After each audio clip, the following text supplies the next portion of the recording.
like to live like a human being. Is it really true that human beings don't have a fishtail like we have? I don't understand you at all. You're a mermaid of noble birth. The noblest birth you can imagine, for you are a daughter of the King of the Sea. And yet all the time you think about human beings. Our kingdom under the sea is the widest and most beautiful in the world. We look after you here to the best of our ability. You have everything you need to be happy, but you're always pestering me with the same questions about human beings. Swim away and play. Oh, dear. Come here. Your elder sister has just had permission to swim to the top of the sea to celebrate her 15th birthday. She'll have had an opportunity to see some human beings. Go and ask her what they are like. She'll be able to tell you all about them.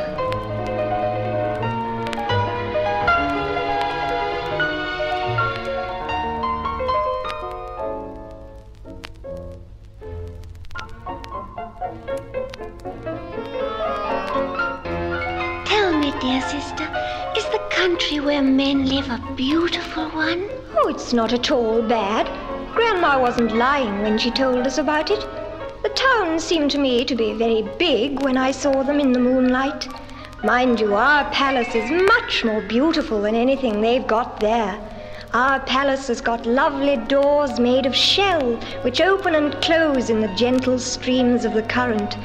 And the sky up there isn't as beautiful blue-green as our sea is, and there aren't any beautiful foamy waves. In another 4 years, I'll be 15 years old.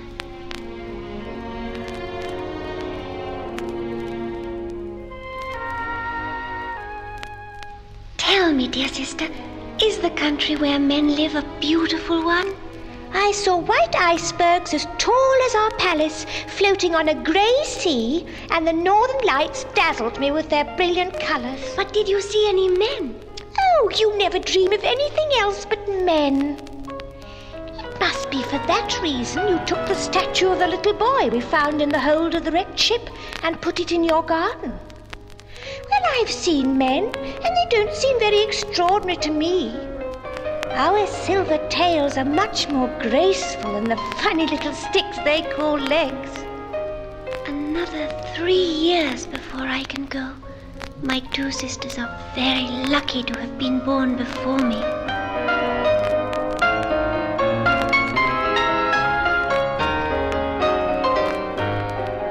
Tell me, dear sister, is the country where men live a beautiful one?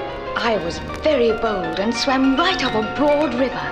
I saw beautiful green hills with castles and farms surrounded by magnificent trees. I heard birds singing. Their voices are as beautiful as ours are. In a little creek, there were some children swimming quite naked.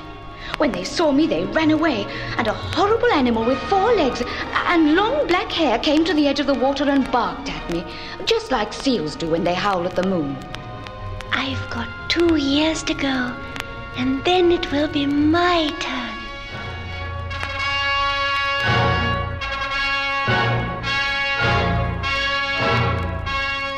Tell me, dear sister, is the country where men live a beautiful one?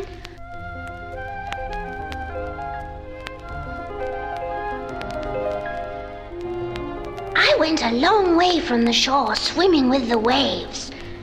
There were porpoises leaping around me, and big whales blowing through their nostrils, sending hundreds of sprays of water up into the sky. Just 1 more year, and then at last I'll be able to go with you and see for myself the land that men live in.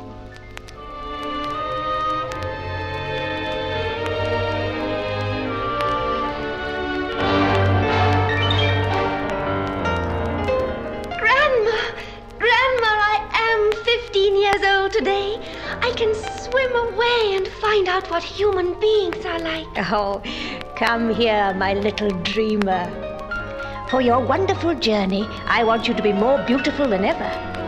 Let me comb your long black hair and twine pearl necklaces into it. What big shiny eyes you've got.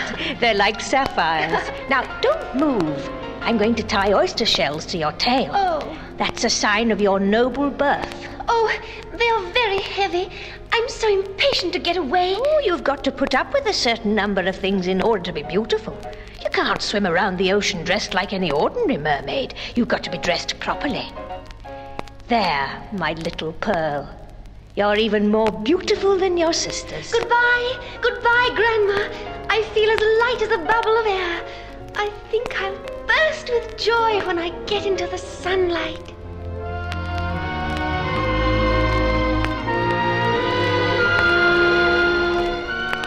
Well, little mermaid, Is the country where men live a beautiful one? Oh, yes, it is beautiful. Everything you told me about it is true. But I'm exhausted now, and there's only one thing I want to do, and that is to go to sleep. Good night. what a strange little creature she is. Just you see, she won't act like any one of us. She won't say anything about her journey.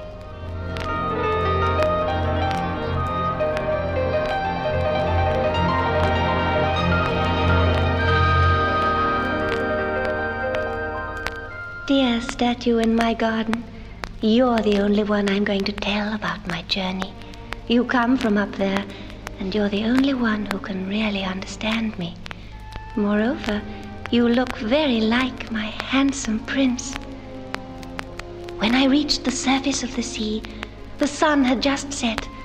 The sky was like a beautiful ceiling above my head, and the evening stars shed a dreamy light. The air was soft and fresh. The sea was calm without a ripple on it. There was a fine, proud ship floating motionless on the waves. All its sails were furled, and there was a ball taking place on the ship. The sound of music floated on the air. I went up to the ship, and through one of the portholes, I saw a crowd of wonderfully dressed men and women. But the handsomest of all the people there was a young prince with big, dark eyes.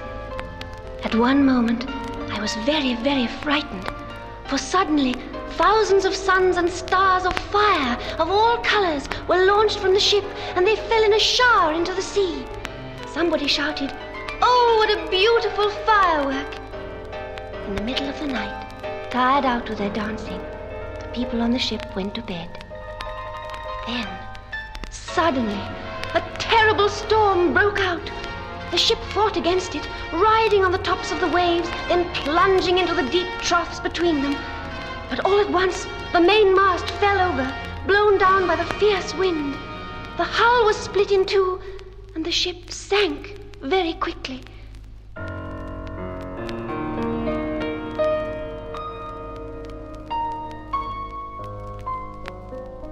I swam around amongst the wreckage, looking for my handsome prince, and I found him fighting desperately. Do you know, statue, at first I was happy to think he was coming down to my father's palace. Then I remembered that men die when they come to the bottom of the sea. So as he was fainting, I held him up and kept him from sinking beneath the waves. When day came, I took him very gently and laid him on a sandy beach. I hid myself behind a rock, and I saw a group of young girls coming out from a big white hut. One of them came up to the prince and touched his eyes. He opened them and smiled. After that, they took him into the big hut. I never saw him again, and he doesn't even know my name. And that is why I'm so sad, because he doesn't know it was I who saved him. I'm sure I shall never see him again.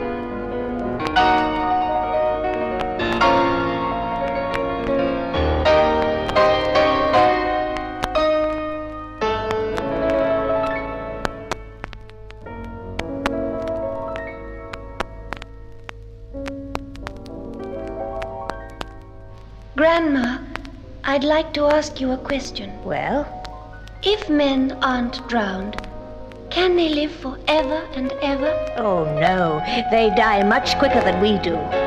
But there is one thing about them. They've got an immortal soul which lives after their body has crumbled into dust. Their souls rise into the heavens, right up to the shiny stars, and then they see beautiful lands that you and I will never have the happiness of seeing. We live 300 years or so, and then we turn into foam on the crest of a wave. I would give all my hundreds of years of existence just to live as a human being. Do you think I could ever have the right to become immortal? Don't go dreaming about such silly things as that. We are much happier than men are. Go away and swim with your sisters. They never bother their little heads with the sort of thoughts that you have.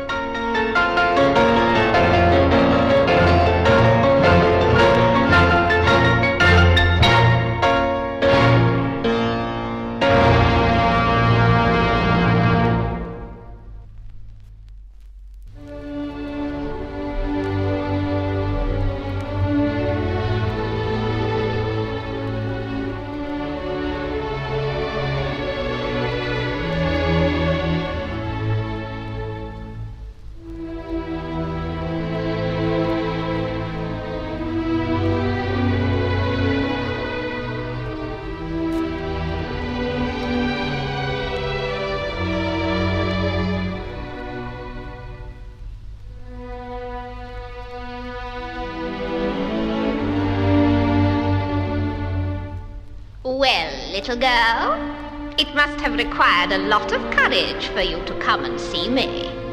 You had to swim into all my whirlpools, hadn't you? And then you had to go past my sea serpents and escape their twining coils and their 1,000 gaping mouths that were ready to eat you. Oh, Mistress of the Dark Depths, I was terribly frightened. I knew you were. I knew you were. And you've done all this simply because you want to see your dark-eyed prince again. You're very, very silly, my dear creature. You want to get rid of your beautiful fish tail and have 2 funny little sticks in its place so that you can meet your handsome prince and make him fall in love with you. It's true, nevertheless, that if he married you, you would get an immortal soul. Well, since you ask me, I'm going to make you a special potion that you must swallow when you land. I warn you, you'll feel a terrible pain, as if somebody were cutting your body in 2 with a sword when your tail's turned into 2 legs. You'll be able to walk very gracefully, but every step you take will be agony for you. You understand? Yes, I understand. Once you become immortal, you won't be able to become a mermaid again. And if the prince doesn't marry you, you'll die on the very day that he marries another girl. I understand. There's just one more thing. You're going to pay for the privilege of getting a pair of legs. I'm going to put some of my own blood in the potion, so it's only fair that you should agree to sacrifice something too. You have the most beautiful voice in the world. It would be enough in itself to charm the prince, but I want you to give it to me. But I'll be dumb if I give you my voice. Yes, you'll be dumb, my dear. You will have your eyes to show what your heart feels. I understand. I am ready to give you my voice.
Well, girls, have you been able to find out about the little mermaid?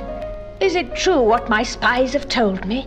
That the sea witch changed her tail into 2 legs so that she could go to the prince's country? Yes, Grandmother, it's true.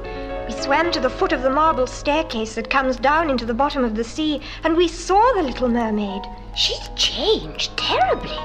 She's still got her long black hair and her eyes are as blue as ever. But instead of her lovely fish tail, she had 2 horrible legs, just like human beings have. Her dresses were studded with precious gems and she never stopped smiling. We heard one of the servants say that she was found one morning stretched out on the beach.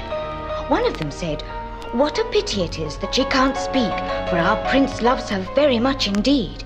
She sleeps in a room nearby and he takes her with him everywhere. In order to please him, she's even learned to ride a horse." Grandma, do you know what a horse is? Of course I do, but that's not important. What is important is this. Do you think our little mermaid was happy? Well, No.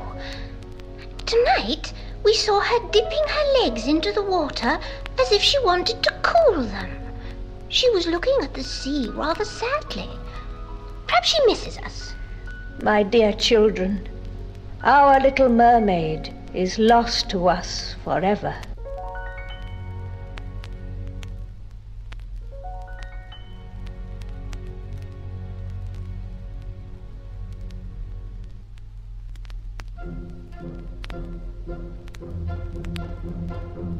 Sea witch, you can be satisfied. Here I am, the old queen, coming to ask you for help. What a wonderful day indeed. And you're begging for help from me. You, the proudest person in the sea. What can I do for you? You know perfectly well what you can do for me. That may be, but I'd rather hear it from your own lips. Tell me what it is. I'm forced to do exactly what you wish. I am coming to you because I've learned that the prince is soon to marry a girl from the land. Yes, he's going to marry the young princess that he saw when he opened his eyes on the beach. He always thought that it was she who saved him from the sea, and not the little mermaid. Yes. What you don't say is that on the wedding night, the little mermaid is sure to die. I don't want the little mermaid to die. Ask me for anything you like, and I'll give it to you. I agree to help you. But you needn't worry. I'm not kind-hearted. I hate soft ideas like that. I've always wanted to have your other granddaughter's hair. Cut off their hair and bring it to me. And just to make a good bargain, you can add your own. I'm completely in your power. What will you do in exchange? I'll give you a dagger for the little mermaid. On the wedding night, when the prince and his wife have gone to sleep, she can plunge this dagger into his heart. His crimson blood will flow over the mermaid's feet, and gradually she'll get her fish tail back again. All she'll have to do then is to swim away into the waves and live again with you, just as she used to.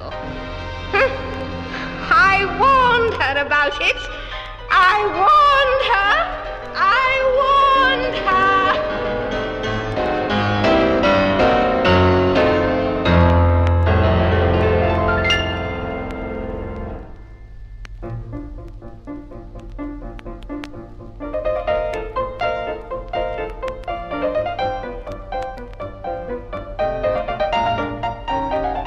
Witch of the Seas, you played a trick on us. You did. Oh, no. I kept my side of the bargain. what happened to the little mermaid? We gave her the dagger as you told us to. We told her to plunge it into the prince's heart when he was asleep. She looked at us sadly and threw the dagger into the sea. The sea became red immediately, and then she jumped into the waves. The sun was setting.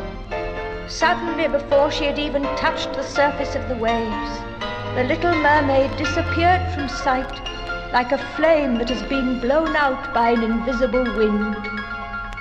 This is the first time in my long life I have been beaten. Thanks to her love, the little mermaid has been triumphant over me. She sacrificed herself so that the prince could be happy with his young wife. She has become a spirit of the air. Will we ever see her again? No, you will never see her again. She is lost to you forever. From now on, she will have an immortal soul, and she will fly with her companions in the deep blue of the skies. All her past sadness is forgotten. She has found eternal happiness.